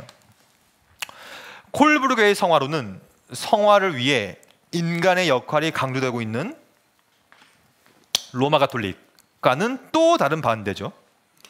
하지만 반대지만 극단적인 반대로 치우침으로 하나님께서 인간의 성화를 위해 그리스도를 통해 모든 것을 아낌없이 완료시켜버리는, 저는 이렇게 저는 이거 제가 만든 말인데 결국에는 콜브르게는 그리스도 중심적 초월주의로 흘러버리는 것이죠. 굉장히 초월주의죠. 왜냐하면 은혜와 객관적인 것들을 다 해버리기 때문에 초월적인 것이죠. 인간이 할 것은 별로 없다. 그래서 저는 이 콜브르게만 해도 루터가 얘기했던 그 점진적인 성화와 종말론적인 영화 관점을 많이 희석시키고 있지는 않은가라는 고민을 하게 되었습니다. 결국에는 이것은 제가 이 콜브르게를 비판하고 이해함이 아니라 우리도 여러분도 봐야 돼요. 나는 어떤가요? 봐야 돼요. 나는 과연 나의 삶은 어떤가? 우리가 하나만 좀 더 보고 좀 우리 쉴게요. 우리가 8시에 쉴게요, 여러분. 죄송하지만 왜냐면 이거 좀 넘겨서 요걸 좀 반 정도만 하고 좀 쉬어볼게요. 일단 우리가 지금까지는 유럽을 봤습니다. 유럽 지역에서 벌어진 일들, 우리가 저번 주에부터 로마 가톨릭과 루터와 종교개혁과 후회까지 쭉 봤다면 이제 그 장소를 좀 넘겨보겠습니다. 미국으로 넘겨보겠습니다. 지금까지 우리는 16, 17세기의 성화론이 어떻게 시속게임을 했는가를 봤습니다. 지금부터는 이것이 그대로 미국으로 넘어가서 19세기에 미국에서도 그 시속게임이 시작돼요. 엄청 싸웁니다. 또 즉 성화는 하나님이 하는 거냐 인간이 하는 것이라 엄청 싸워요. 근데 우리는 이 미국이라는 나라의 신학, 이 흐름을 좀 잘 연구해야 돼요.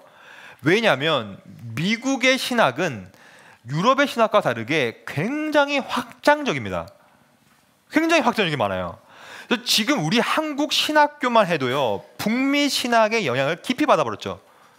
그리고 우리가 알다시피 초창기 선교 초창기에 이미 거의 대부분 북미 이 선교사들이 우리나라로 다 들어오거든요. 그래서 이 미국 신학과 미국의 신학 토양을 이해하는 것은 되게 중요해요. 오늘은 좀 더 요 미국의 신학과 더불어 이 당시의 성화론이 어떻게 펼쳐지는가 좀 보겠습니다. 먼저 우리가 알아야 될 건 뭐냐면 18세기는 결국에는 대각성 운동의 시작이었다라고 보면 됩니다. 18세기 하면 1차 대각성 운동이에요. 미국 동부 이쪽이죠. 동부 이쪽 식민주지였어요. 다 뉴 잉글랜드 지역이죠. 이쪽에서 대각성 운동이 벌어집니다. 마치 우리나라처럼 그 평양 대부 운동처럼. 그래서 회개를 엄청 해요. 외적 증거를 강조합니다. 회개의 외적 증거. 또한 내적으로 은혜를 체험한다고 생각해요. 그래서 계속해서 내적인 은혜 체험과 외적인 회개 다 뭡니까? 눈물 흘리고 회개하는 거겠죠. 굉장히 감정적으로 흐르게 되죠. 1차 대각성 운동은 굉장히 감정적이었어요. 그냥 겉에 보기에 뜨거운 거 이런 거 막 요구했죠. 그래서 이것을 우리는 대각성 운동이라고 하죠. 이 당시에 살았던 사람이 누구냐면 바로 조나단 에드워즈입니다. 조나단 에드워즈는 하도 감정적으로 흐르니까 글을 엄청 써요. 야, 그거 안 돼. 성령의 역사와 너희들 잘못된 신앙 감정 분별해야 돼. 이 얘기를 엄청 씁니다, 에드워즈가. 그것은 왜 그러냐면 이 배경이 있었던 거예요. 1차 대각성 때 감정적으로 너무 급격히 이게 많이 흔들렸거든요. 여러분도 많이 읽어보셨을 겁니다, 에드워즈의 글들. 이게 다 그 배경이에요. 신앙 감정론 이런 것들이죠. 이거 아주 유명한 책이고 이거 꼭 읽어보시면 좋을 것 같고요. 영적 감정 분별하라. 이거는 다른 책이에요. The Experience That Count. 이것도 다른 책이고. 하여튼 이게 다 영적 감정이 관련된 책들입니다. 이러한 감정들에 대한 책을 쓴 이유가 뭐냐면 이거예요. 너희도 이거 분별해야 된다. 저는요, 이것은 지금도 유효합니다, 여러분. 여러분들의 그 눈물 어디서부터 온 겁니까? 고민해봐야 됩니다. 여러분들이 받고 있는 그 은혜, 아이고 저 은혜 받았습니다. 그 은혜는 어디서부터 온 것인가? 이거를 분별해야 돼요, 여러분. 이 분별은 이거 성령께서 하시는 거겠지만 우리가 일단 공부를 좀 해야 돼요. 이거 보세요, 이거.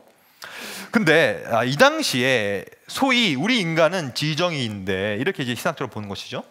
하나님의 형상이 영혼에 깃들어 있다면 그것이 영혼의 좌소라면 그 영혼에는 지, 아는 것과 정, 느끼는 것과 뭔가를 의지를 품는 것이 있을 것이다.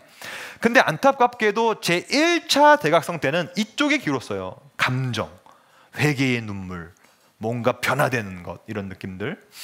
그래서 이 당시에 드디어 2차 각성이 벌어지게 됐죠.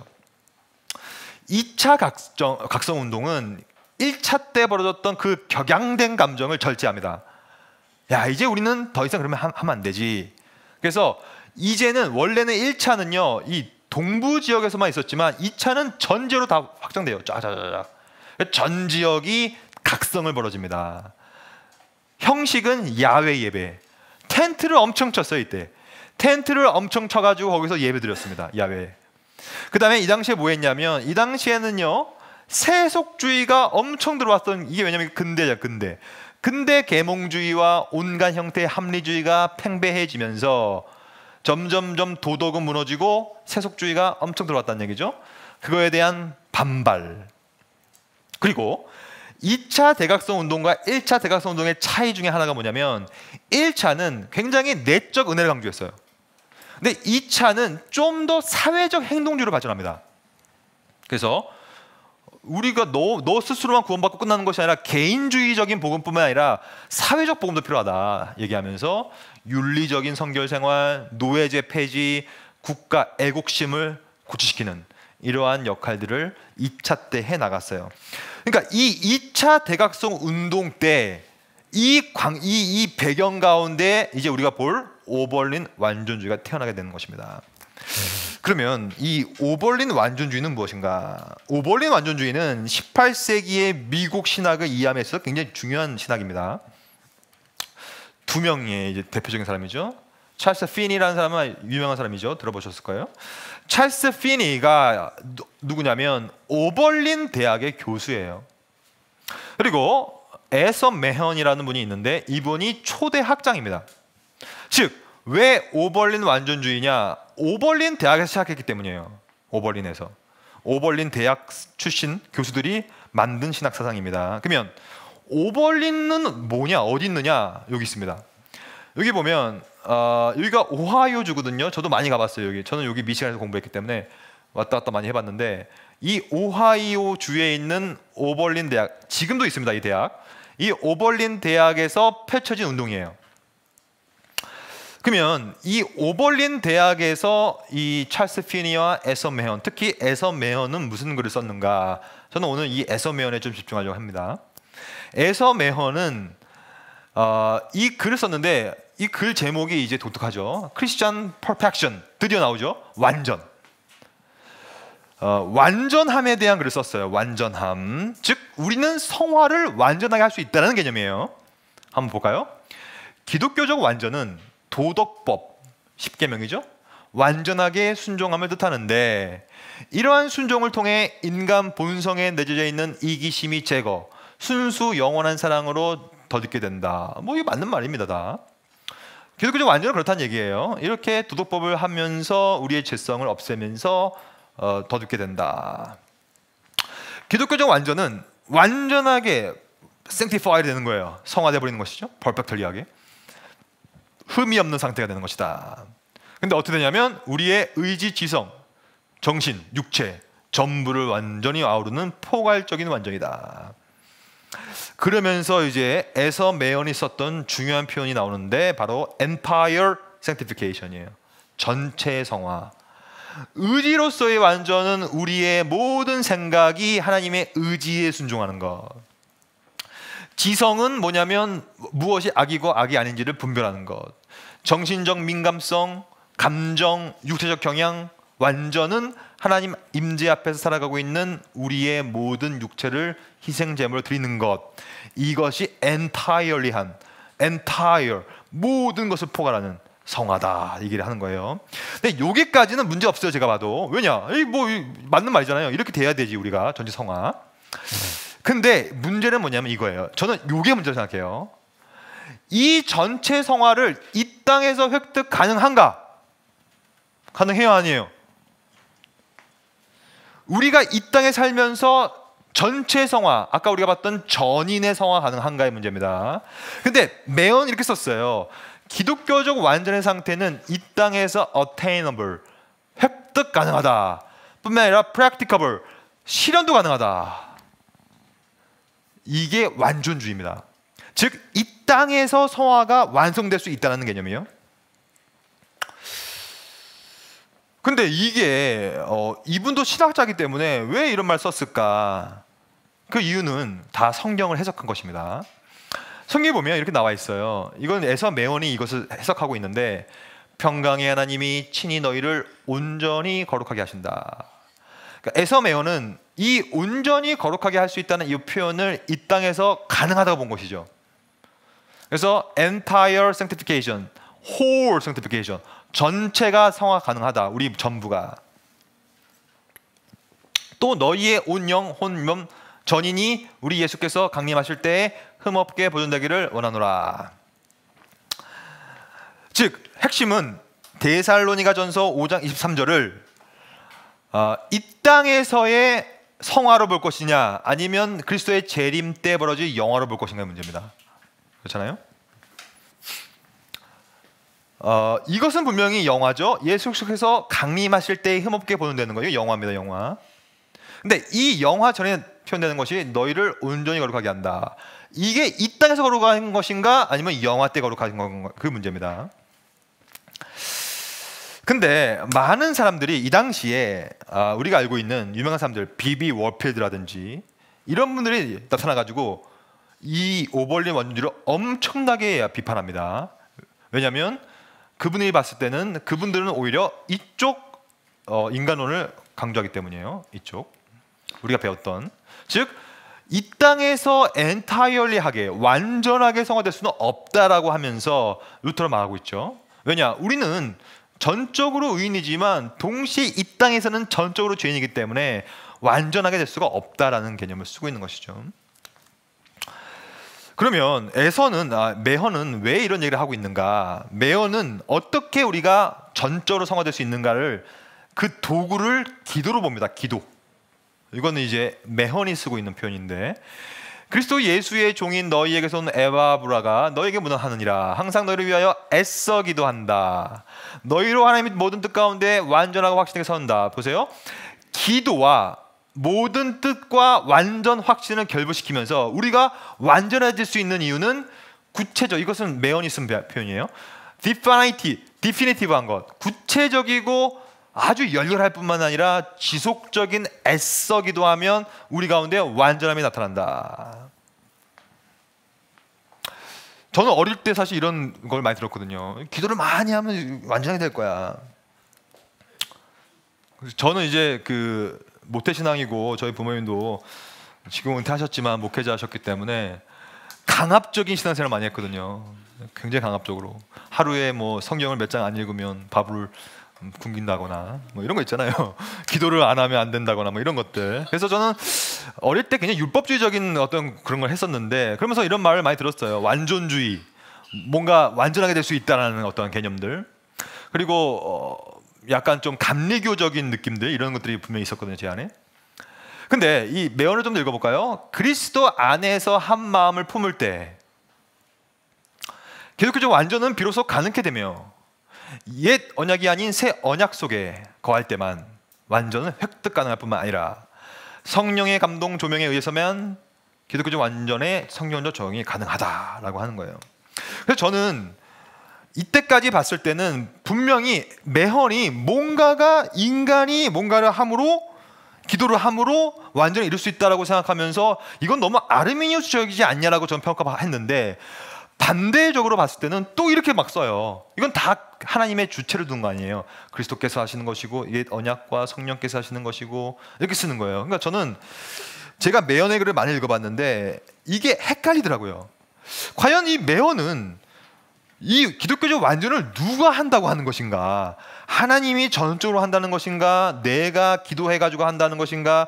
애매모호함을 저는 많이 느꼈어요. 저는 진리의 특성을 뭐라고 보냐면 선명한 걸로 봐요. 여러분, 진리는 선명한 것입니다. 진리는 모호하지 않아요. 진리는 정확해요. 구원이 줄 수 있는 것이 진리라면 이렇게 얘기하고 있어요.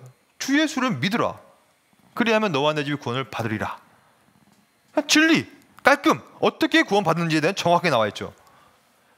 진리는 선명한 것입니다. 애매모호하지 않아요. 근데 저는 매헌의 글을 쫙 읽으면 읽을수록 어떤 느낌이 드냐면 이런 느낌이 들어요. 애매모호. 이 무슨 얘기를 하는 거지? 이게 이 땅에서 완전하게 된다는 얘기인가? 근데 그러면 기도해서 된다는 것인가? 근데 또 한편으로는 성삼위 하나님께서 그 일을 또 한다고 얘기하는데, 그럼 이게 무슨 말이지? 이 땅에서 된다는 거야? 안 된다는 거야? 이게 이 땅에서의 성화를 얘기하는 거야? 아니면 영화를 얘기하는 거야? 애매모호한 거예요. 애매모호. 저는 제가 제일 싫어하는 게 애매모호한 거예요. 신학은 애매모호할 수가 없기 때문이에요. 물론 불가이한 영역은 있어요.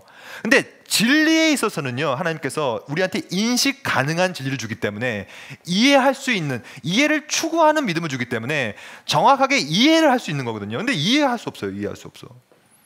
애매모호하더라고요. 매서를 읽다 보면. 결국에는 이 애써 기도하는 것, 이게 과연 만약에 이 애써 기도하는 이 기도를 통하여 만약에 우리가 완전하게 될 수 있다면, 그것은 비비 워필드가 평가하듯이 그건 펠라기우스주의죠. 그렇잖아요. 비비 워필드는 자신의 글에서 오버린 퍼펙셔니즘 아티클 1이라는 책, 이 글에서 이렇게 써요. 에서 매헌의 논리는 결국에는 이거 펠라기우스주의의 부활이다. 이거는 굉장히 심한 모독입니다. 이거 펠라기우스의 부활이라고 얘기해 버렸어요. 펠라기안 리바이벌이다 이렇게 얘기했어요. 왜냐? 비비 워필드의 입장은 매헌은 결국에는 자기가 기도 열심히 해가지고 완전히 이루는 거 아니냐, 성화되는 거 아니냐 이렇게 생각했던 것이죠. 그래서 이렇게 쓰는 거예요. 이 퍼펙셔니즘이라는 책이 있어요. 아주 두꺼운 두 권인 책인데 여기 보면 이렇게 나와 있어요. 매헌은 결국에는 그리스도를 도구로 만들어서 인간 성화를 위해 필요한 초자연적인 수단쯤으로 여기는 것이다. 즉 그리스도를 얘기하고 있지만 결국엔 그건 도구에 불과하고 내가 열심히 뭔가를 해가지고 결국에는 완전에 이르는 것이다. 그러므로 펠라기우스자의 부활이다라고 아주 척박하고 날카로운, 또한 굉장히 심한 평가를 해버렸습니다. 근데 저는 이걸 동의하지 않아요. 펠라기우스주의라고 볼 수는 없죠. 기껏해야 세미 펠라기안이라고 볼 수 있겠죠. 펠라기우스주의는 은혜가 없어도 되니까, 그리스도가 없어도 되니까. 그렇지 않거든요, 매헌이. 저는 이렇게 평가해요. 매헌에 대해서 여러 가지 논문을 쓴 사람이 있는데, 해밀턴이라는 사람이에요. 이 해밀턴은 매헌 신학을 평가하면 이렇게 평가해요. 19세기 미국 신학을 아르미니우스주의화 한 것으로 평가합니다. 저는 이 평가에 동의해요. 그러니까 펠라기우스주의라고 볼 수는 없는데 아르미니우스적인 거는 있어요. 왜냐? 기독교적 완전의 획득 가능성을 찾음에 있어서 신적 은혜를 강조해요. 그래서 세미펠라기안이죠. 은혜가 필요해요. 근데 결국에는 내가 꽤 많은 지분을 차지해요. 내가 뭔가를 해야 돼요. 근데 그것이 결정적인 역할을 감당합니다. 그러니까 이러한 논리를 갖고 있기 때문에 매헌은 구 프린스턴 학파, 뭐 메이첸이라든지 이런 사람들 있잖아요. 이런 분들한테 엄청난 비판을 받게 됩니다. 그 이유가, 저는 이 아르미니우스라고 보다는 아르미니아나이징, 즉 아르미니우스주의적인 느낌을 갖고 있다는 얘기를 이 여러 신학자들은 평가를 받고 있죠. 그래서 저는 이 매헌을 읽으면서 과연 매헌이 그의 시소는 어딘가가 여전히 모호해요. 저는 이게 정확히 뭘 얘기하고 있나. 하지만 만약에 한순간이라도 인간의 역할이 결정적인 역할을 감당한다면 아무래도 이쪽으로 기운다고 평가를 할 수가 있겠죠. 우리가 여러분 좀 쉬겠습니다. 쉬었다가 완전주의를 좀 더 볼 거예요. 좀 더 보고 넘어가겠습니다.